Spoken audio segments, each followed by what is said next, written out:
जय श्री कृष्णा, राम राम, जय माता दी, हर हर महादेव।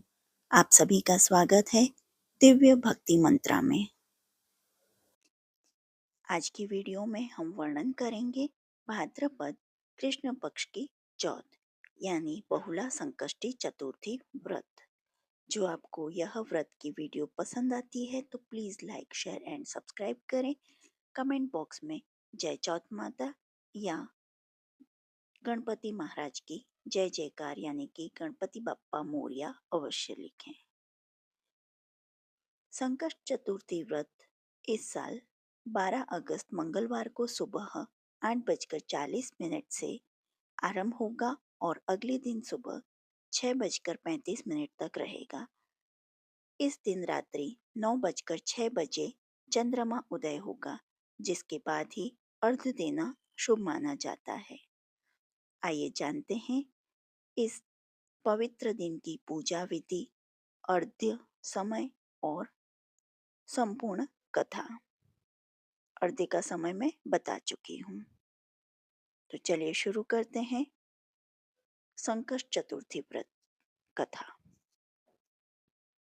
भादवे की चौथ की पूजन विधि, सामग्री एवं कहानी।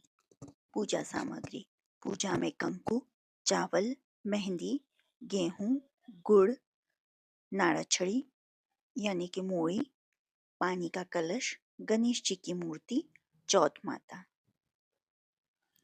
विधि: यह व्रत भादवे की चौथ को किया जाता है।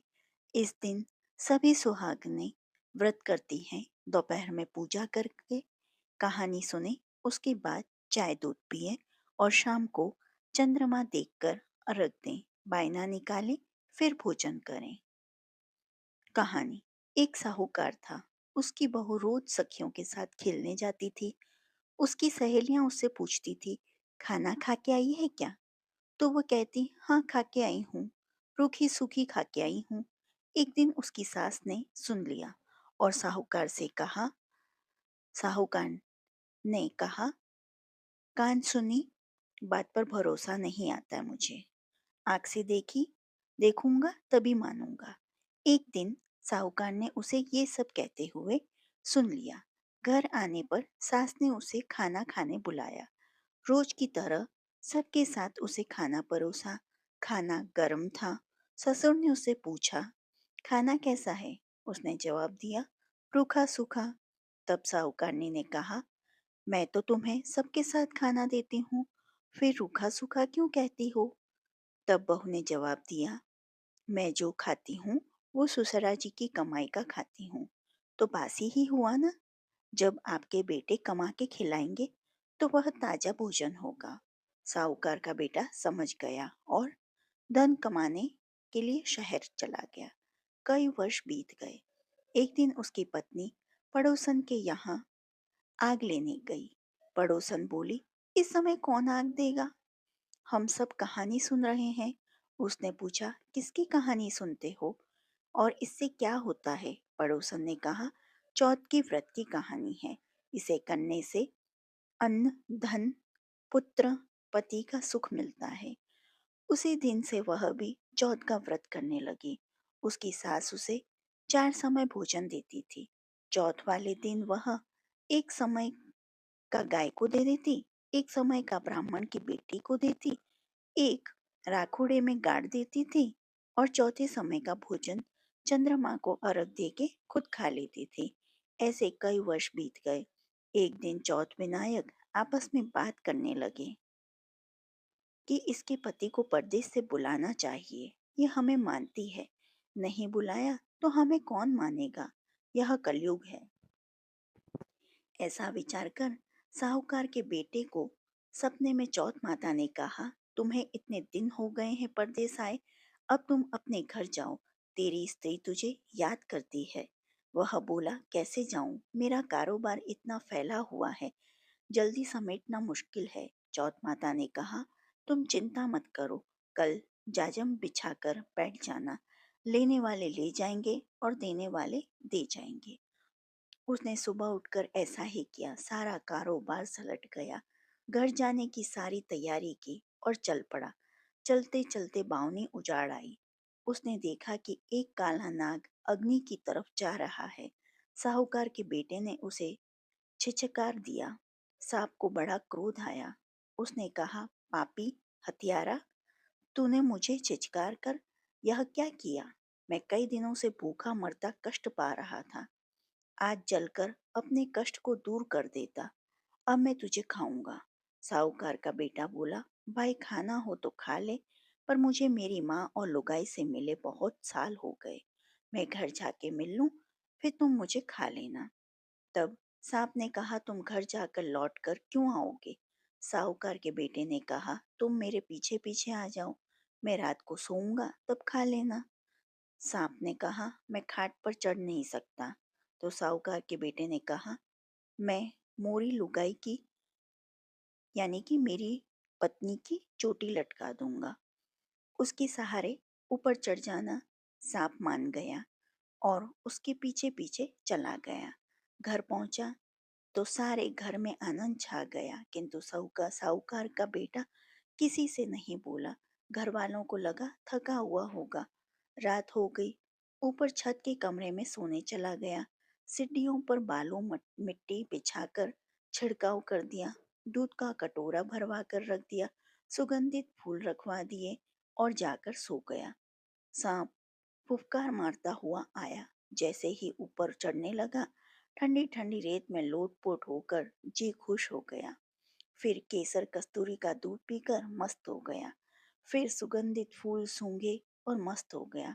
हर बार वो सोचता, ऐसे इंसान को मारना तो नहीं चाहिए, किंतु खाऊंगा जरूर। चौथा विनायक सोचने लगे कि काल तो पास आ गया, इस बेचारी के साथ बहुत बुरा होगा। इतने साल व्रत किया तब तो पति मिला और फिर वो सुख जा रहा है। चौथ माता ने तलवार से सांप के टुकड़े टुकड़े कर दिए, पर सांप की पूंछ में जान बाकी रह गई और वह उछलकर जूती में जा गिरी। तब चींटियां आपस में बात करने लगी, साहूकार की बहू रोज हमें आटा डालती है, उसका बदला न चुकाया तो अपने वंश का पालन कौन करेगा? यह सोचकर वह पूंछ से चिपट गई और रात में सारा जहर चूस गई। सुबह बेटा देर तक सोता रहा। माँ ने सोचा, जाकर देखूं। देखा तो सभी सीढ़ियों पर खून खून पड़ा है। वह रोने लगी। उसकी रोने की आवाज से बेटे की नींद खुली। उसने कहा, माँ मैं ठीक हूँ, मेरा दुश्मन मारा गया, खून धुलाकर साफ किया। फिर उसने पूछा, माँ मेरे पीछे तुमने कुछ दान किया था क्या? तो माँ ने कहा, नहीं। तब बहू ने कहा, मैं चौथ माता का व्रत करती हूँ। सास ने कहा, मैं तो तुम्हें रोज 4 समय भोजन देती हूँ, फिर व्रत कैसे किया? तब उसने कहा, चौथ वाले दिन 1 समय का गाय को देती, 1 समय का ब्राह्मण की बेटी को देती और 1 राखुड़े में गाड़ देती थी, और चौथे समय का भोजन चंद्रमा को अर्घ देके खुद खा लेती थी। सास ने कहा, ये कैसे मान लिया जाए? बहू ने कहा, आप जांच कर लो। तब सास ने गाय से पूछा तो उसने सिर हिलाकर हाँ कह दी। राखोड़े को खोदा तो हीरे मोती जगमगाते दिखे। सास को यकीन हो गया। सारे नगर में हेला फिरवा दिया। बेटे की माँ, धनी की लुगाई, भाई की बहन, सब कोई 12 महीने का व्रत करना, 12 नहीं तो 4, 4 नहीं तो 2 तो करनी ही है। हे चौथ विनायक, जैसे साहूकार का बेटा कष्ट मिटाया, वैसे ही सबका काटना। कहते सुनते हुंकारा भरते, अधूरी की पूरी करना। पूरी हो तो परवान चढ़ जाओ, 2 नाम घटता 2 नाम बढ़ता। जय हो चौथ माता मातेश्वरी। चौथ माता की कहानी सुनने के बाद गणेश जी की कहानी सुननी चाहिए। तो चलिए शुरू करते हैं। एक बुढ़िया थी। वह बहुत ही गरीब और अंधी थी। उसके एक बेटा और बहू थे। वह बुढ़िया सदैव गणेश जी की पूजा किया करती थी। एक दिन गणेश जी प्रकट होकर उस बुढ़िया से बोले, बुढ़िया माँ, तू जो चाहे सो मांग ले। बुढ़िया बोली, मुझसे तो मांगना नहीं आता, कैसे और क्या मांगूं? तब गणेश जी बोले, अपने बहू बेटे से पूछ कर मांग ले। तब बुढ़िया ने अपने बेटे से कहा, गणेश जी कहते हैं तो कुछ मांग ले, बता मैं क्या मांगू? पुत्र ने कहा, तू धन मांग ले। बहू से पूछा तो बहू ने कहा, नाती मांग लो। तब बुढ़िया ने सोचा कि ये तो अपने अपने मतलब की बात कर रहे हैं, अतः उस बुढ़िया ने पड़ोसिन से पूछा, तो उन्होंने कहा, बुढ़िया, तू तो थोड़े दिन जिएगी, क्यों तो तू धन मांगे, क्यों तू नाती मांगे, तू तो अपनी आँखों की रोशनी मांग ले, जिससे तेरी जिंदगी आराम से कट जाए। इस पर बुढ़िया बोली, यदि आप प्रसन्न हैं तो मुझे 9 करोड़ की माया दें, निरोगी काया दें, अमर सुहाग दें, आँखों की रोशनी दें, नाती दें, पोता दें और सब परिवार को सुख दें और अंत में मोक्ष दें। यह सुनकर तब गणेश जी बोले, बुढ़िया माँ, तूने तो हमें ठग लिया, फिर भी जो तूने मांगा है वचन के अनुसार सब तुझे मिलेगा। यह कहकर गणेश जी अंतर्ध्यान हो गए।